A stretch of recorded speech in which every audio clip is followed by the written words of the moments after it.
Exams में तुम कितना पढ़ के जाते हो उससे फर्क नहीं पड़ता। फर्क इस बात से पड़ता है कि तुम अपने एग्जाम में आंसर्स को कैसे लिख कर आते हो। जो पूछा गया है वही लिखें, और वही का मतलब है ना उससे कम ना उससे ज्यादा। The first impression is last impression. बहुत ऐसे स्टूडेंट्स हैं जो कि कम पढ़ के जाते हैं बट फिर भी एग्जाम्स के अंदर मार्क्स बहुत ज्यादा अच्छे ले आते हैं। पता है क्यों? क्योंकि उन्हें एग्जाम्स में आंसर लिखने के कुछ सीक्रेट टेक्निक्स और कुछ सीक्रेट मेथड्स के बारे में पता है। ना ग्रामेटिकल मिस्टेक्स हो ना स्पेलिंग मिस्टेक्स। अगर ये टेक्निक और मेथड्स आपने जान लिए ना तो आपको टॉपर बनने से कोई रोक नहीं सकता।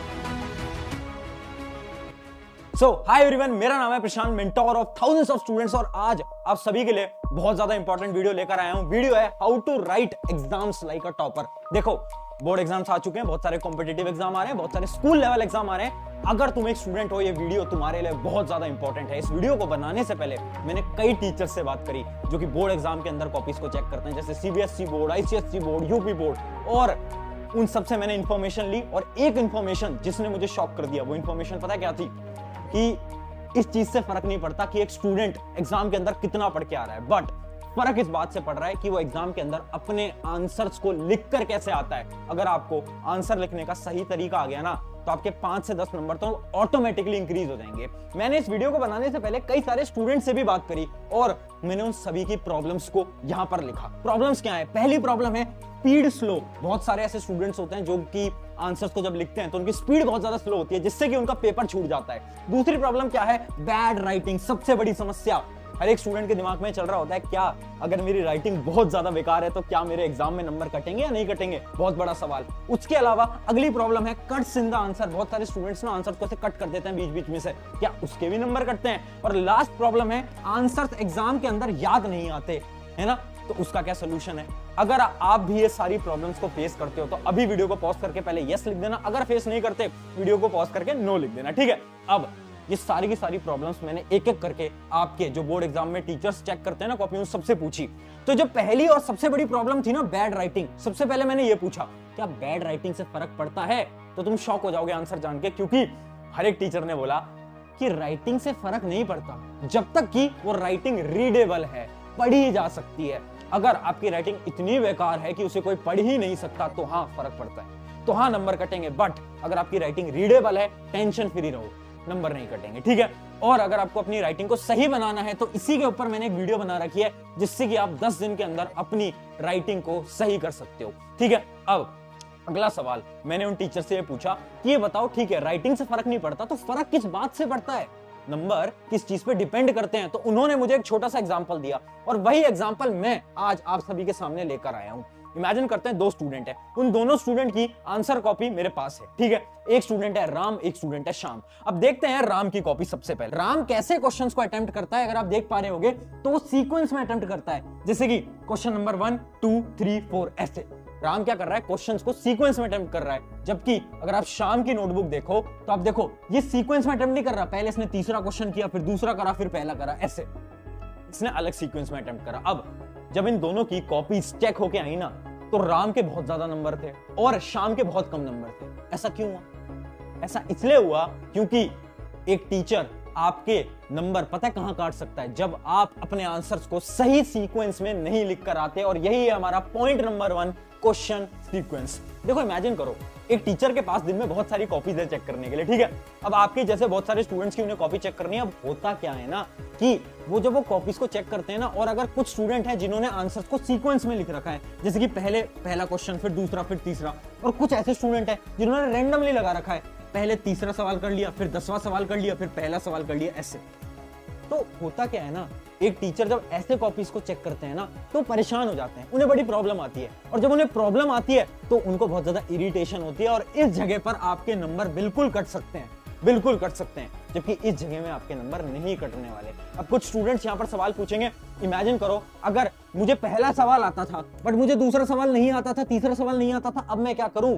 कोई दिक्कत नहीं है, उस केस के अंदर आप डायरेक्टली चौथे सवाल के ऊपर बढ़ सकते हो। बट ये जो दूसरे और तीसरे सवाल है ना, इनको लास्ट में अटेम्प्ट कर देना, ठीक है? इनको लास्ट में कर देना। बट ऐसे मत करना कि पहले कोई भी सवाल उठा रहे हो और वो कर रहे हो, फिर ये कर रहे हो, वो कर रहे हो, ऐसे नहीं। एक सीक्वेंस में क्वेश्चंस को अटेम्प्ट करना है। अगर ये करोगे, देखना टीचर आपसे इंप्रेस होगा। और एक लाइन दिमाग के अंदर याद कर लो, लाइन ये है कि एक टीचर जितना कम समय आपकी नोटबुक को चेक करने में लगाएगा उतने ज्यादा आपके नंबर आएंगे। ठीक है, अब चलते हैं आगे। दूसरा सवाल था स्लो स्पीड और कट्स इन द आंसर।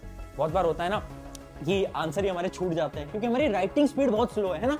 तो इसका क्या सोल्यूशन है? अब इसका एक ऐसा बेहतरीन सोल्यूशन मैं तुम्हारे लिए लेकर आया हूं, एक ऐसा सोल्यूशन जो कि मैं पिछले 2 साल से बता रहा हूं और जिसने फॉलो करा उसके नंबर ऑटोमेटिकली 5 से 10 इंक्रीज हुए हैं। देखो करना क्या होता है ना, जो आपके 4 या 5 नंबर वाले सवाल होते हैं जिनको हम लॉन्ग आंसर्स बोलते हैं, उसमें बच्चे क्या करते हैं ना, क्वेश्चन पढ़ा, जैसे इमेजिन करो क्वेश्चन है प्रॉपर्टीज ऑफ मेटल। अब बच्चे क्या करते हैं, आंसर लिखना शुरू करते हैं। अब बीच में क्या होता है कि आपको लगता है कि यार ये आंसर ना थोड़ा गड़बड़ हो गया, आप क्या करते हो, आंसर को पूरे को काट देते हो, अब वापस से लिखना शुरू करते हो, है ना।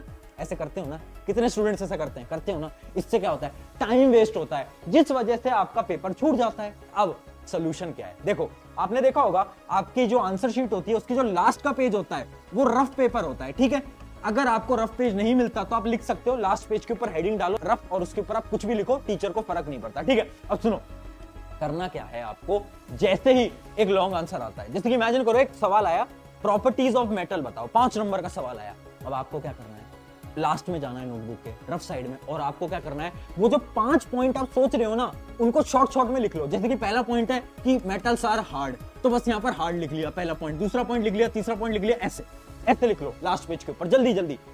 सिर्फ 3 से 4 मिनट लगेंगे। अब इससे क्या हुआ, अब आपको पता है कि आपको आंसर कैसे लिखना है। अब जब आप मेन कॉपी में जाओगे आंसर्स को लिखने के लिए तो आपको सोचना नहीं है, अब आपको वापस नहीं सोचना कि यार पहला पॉइंट कौन सा बनाऊं, दूसरा कौन सा बनाऊं, तीसरा कौन सा, चौथा, ना, पूरा आंसर आपके पास है। अब आपको क्या करना है, डायरेक्टली बस आंसर को लिखना स्टार्ट करना है। इससे क्या होगा, एक तो आपका जो सोचने का टाइम था वो बच गया, है ना। अगर आपको एक आंसर को लिखने में 10 मिनट लगते थे, इस मेथड से करोगे तो केवल 5 मिनट लगने वाले हैं। ठीक है, उसके अलावा दूसरी चीज क्या है, क्योंकि आपको पता है कि आप आंसर क्या लिखने वाले हो तो आप आंसर को आप कट नहीं करोगे, है ना। वो कट्स वगैरह जो आप बीच में लगाते हो वो खत्म हो जाएंगे। ठीक है, तो ये बहुत शानदार सोल्यूशन है। अगर आपका पेपर छूटता है तो ये वाला सोल्यूशन बहुत शानदार है, इसको फॉलो करना अपने लॉन्ग आंसर्स के लिए, एक बार ट्राई करके देखना, मजा आ जाएगा। ठीक है, अब बढ़ते हैं आगे। तीसरी प्रॉब्लम है आंसर याद ही नहीं होता। कभी कभार ऐसा हो गया ना कि एक आंसर आपको याद नहीं आ पा रहा है, फिर कोई क्वेश्चन आपको बिल्कुल समझ नहीं आ रहा, उसके लिए क्या करते हो, छोड़ देते हो ना। बट अब से नहीं छोड़ना है। देखो एक टॉपर और एक एवरेज के बीच में पता है सबसे बड़ा डिफरेंस क्या है,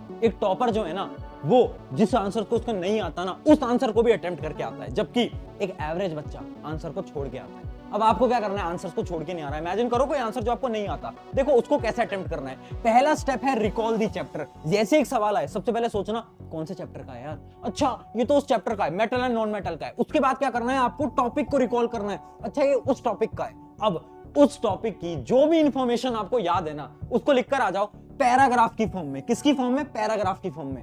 अब पता है टेक्निक मैंने क्यों बता रहा हूं आपको, क्योंकि बहुत सारे मैंने टीचर से बात करी और रियलिटी है ना, जब आप पैराग्राफ के अंदर आंसर लिख के आते हैं ना तो टीचर्स इतने बड़े पैराग्राफ को नहीं पढ़ते।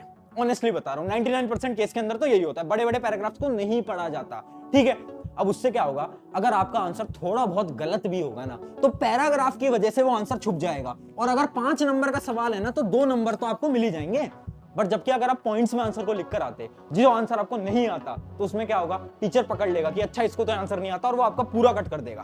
तो आपको क्या करना है, जब भी आपको कोई आंसर नहीं आ रहा है बिल्कुल, तो आपको क्या करना है, पैराग्राफ फॉर्मेट में लिखना है। कैसे लिखना है, इस सीक्वेंस से लिखना है। 4th strategy, underline keyword. ध्यान से सुनना। देखो होता क्या है ना कि जब हम एक आंसर को लिखते हैं ना, अगर हम उस आंसर को बहुत ज्यादा सुंदर बनाएंगे ना, जैसे आपने एक लाइन सुनी होगी, जो दिखता है वो बिकता है। किसने लाइन सुनी है, जो दिखता है वो बिकता है। उसी प्रकार से अगर आप अपने आंसर को थोड़ा सुंदर बनाओगे ना तो नंबर मिलते हैं। अब यहां पर मैं ये बात